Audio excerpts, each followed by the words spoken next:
Dishonored is an action stealth game created by Arcane Studios, the same guys who made Dark Messiah and the reboot of Prey from a few years ago. The game takes place in Dunwall, capital city of the Empire of the Isles, a city full of incredible machines, all powered by whale oil. However, a deep corruption runs through Dunwall, so even with these advancements, the city is on the verge of destruction from the rat plague. You play as royal bodyguard Corvo Otano returning home from a long voyage. You reunite with the Empress and her daughter Emily, but the happy times are cut short by the traitorous spy master. A group of assassins with strange powers attack. They use these powers to incapacitate you, while their leader Dowd kills the Empress and kidnaps Emily. And with no witnesses, you get blamed, being sent to prison. Now to set things right, you must avenge the Empress, rescue Emily, and clear your name.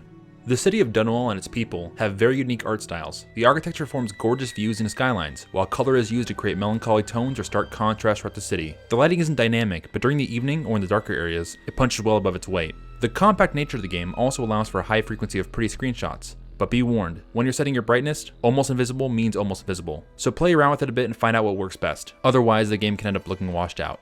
Despite being completely different art styles, the characters fit right in with the architecture. Their skin is almost clay-like, and they have these exaggerated faces that match their personalities. These characters are further elevated by excellent voice acting. The cast is all great picks, and they really give it their all. Equally as well done is the game's soundscape. The ambient sounds throughout Dunwall help pull you into the world. Being a stealth game, music is used sparingly, mostly to complement the ambient sounds. It helps bring the feeling of melancholy to the city. All around, Dishonored is an absolute treat for the ears. Play your choice at the core of Dishonored. You have the freedom to use whatever strategies, equipment, or routes you want, and the way you play also affects the world around you, through the morality system called Chaos. The more people you kill, the higher the city's chaos becomes, and when the city's in high chaos, there'll be more guards, rats, and plague victims. Basically, if you want to kill a bunch of people, then the game gives you more guys to kill. The level of chaos you have towards the end also affects the story. Speaking of the story, let's get back to that. With the Empress dead and her only heir missing, the Spy Master takes power as the Lord Regent. Determined to set things right, you join up with a group called the Loyalists. As the name implies, they remain loyal to the Empress and want to end the Regent's rule. But to do that, his power base must be dealt with. And that's where you come in. Through a series of missions, you have to find and eliminate the members of the Regent's inner circle. These members are politicians, aristocrats, and even religious leaders. I think it's so much more compelling for a villain to maintain power through political influence, rather than the much more common generic military takeover. In between these missions, you return to the Hound Pitch pub, and it's here that you get to know the Loyalist members. The three leaders are Havelock, a stern former admiral who refused to sail under the Lord Regent. Then there's Pendleton, stuffy third son of a noble family. The last leader is Martin, a priestly member of the Fate religion. He also serves as the group's strategist.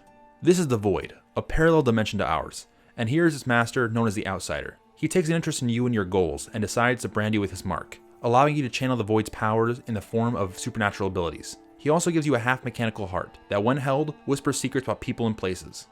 What was it saying before? Oh yeah, of all the Loyalists, you get to know Samuel the best. This humble sailor gets you to and from your missions, putting himself in real risk, all along the way giving you words of encouragement and imparting whatever information he can.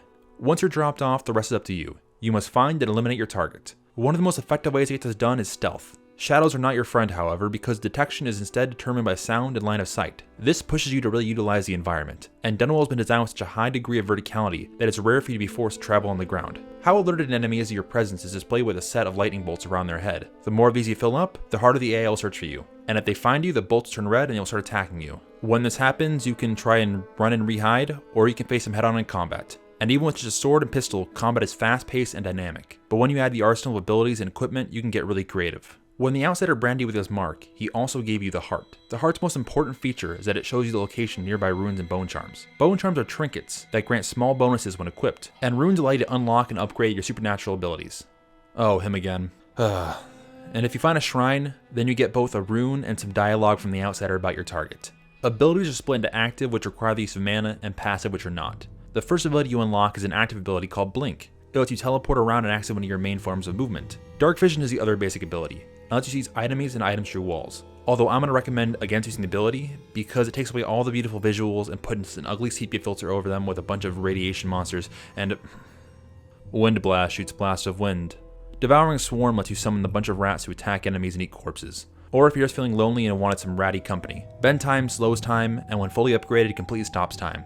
With this, you can steal your opponent's ammo from the air and then set up elaborate kills for when time returns to normal. Possession lets you control animals and people, letting you fit in tight spaces, walk right past security systems, or even move your target to a more secluded spot. A lot less flashy, but just as useful, are the passive abilities. Agility is a must-have. It lets you double jump, don't ask me how, and that little bit extra massively improves your range of movement. If you're tired of hiding bodies, then Shadow Kill is exactly what you need. Just turn the body into ash and keep going about your business. Or if combat's more your speed, then definitely try out Vitality or maybe Bloodthirsty. Vitality just increases your maximum health, while Bloodthirsty lets you build up adrenaline, leading to instant kills in combat. Aside from abilities, you also have an arsenal of equipment. Ammo and equipment upgrades can be purchased in between levels from another member of the Loyalists named Piero. You have your foldable sword, which always occupies your right hand, and in your left hand you can hold the rest. The crossbow is quite handy as it can fire 3 different types of arrows: regular, sleep, and incendiary. Also ranged is your pistol, which is incredibly satisfying to use. Once it's fully upgraded, you can just shred through entire groups of enemy like it's nothing. But if you still want more giblets, then a grenade into a group of guys will do the trick for you.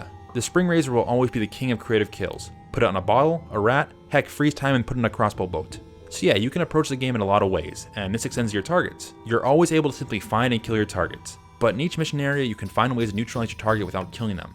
This is usually longer and harder than lethal methods, but it's satisfying in a different way. All your targets are reprehensible people, so instead of just killing them, you can topple their corruption or ruin their lives. And for the chaos system, a non-lethal elimination will help lower the city's total chaos. Without spoiling anything, the game has multiple endings, largely influenced by the level of chaos. With that said, if you want spoilers, skip to here.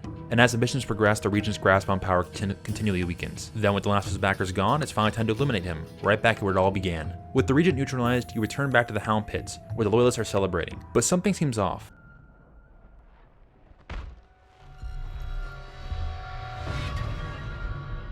Remember, we need the body.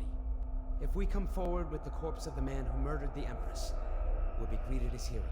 Yes, it'll grant us legitimacy. We'll be the men who rescued Emily and brought down the Lord Regent and his assassin. You'll see to the body, won't you, Samuel? Yes, sir. I'm sorry something terrible, Corvo. But I only gave you half the poison. They were watching me and it was all I could think to do. I think you're strong enough to survive that. I'll put you on a raft, and then I've got to ship out myself before they find out I've gone against their wishes.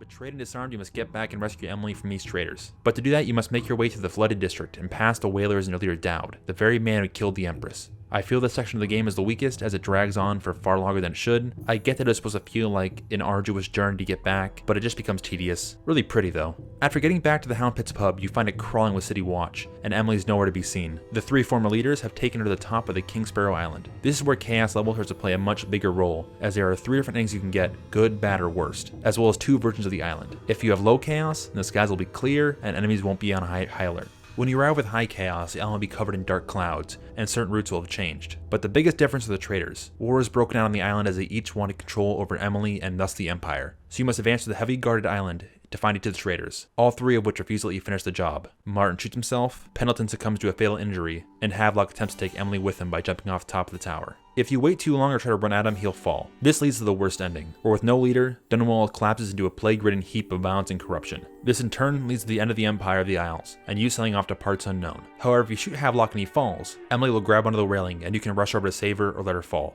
If you let her fall, it's the same ending as before, but if you save her, you get the bad ending, which, while still bad, is a lot better than the worst. Emily goes on to become the Empress, but Dunwall continues much as it had under the Lord Regent. The rat plague still runs rampant, and corruption continues to fester. Now, these aren't your only options. The other version of King Sparrow Island leads to quite a different ending. This makes it a straightforward ascent up the lighthouse, and when you finally reach the top to find the 3 traitors, only Havelock remains, having poisoned Martin and Pendleton out of the same paranoia that caused their betrayal in the first place. From here, you can choose how to deal with Havelock and then free Emily from her room. And so the game has its happiest ending. A cure for the rat plague is found, Emily is crowned Empress and lives for a long, peaceful life. Once you've finished the main game, there's still 3 DLC. The Knife of Dunwall and Brigmore Witches follows the assassin Dowd, as he follows a lead from the outsider to track down a mysterious woman named Delilah. Dowd also has access to new abilities and equipment that keep her from feeling like a retread of the main game. Put together, these DLC are 6 missions that tell a complete story, and it's a worthwhile addition. The other DLC is a bit of an oddball. Named Dunwall City Trials, it's a series of mini-games that range from racing a train, to drop assassinations, to a shooting range. Not as memorable as the other DLCs, but it still makes a short bit of fun. Dishonored is one of my favorite games, and I would recommend it just about anyone. It's a game worth playing at least twice. On Steam and GOG, the standard and definitive editions go on sale all the time for an absolute steal. So go and pick it up, you won't regret it.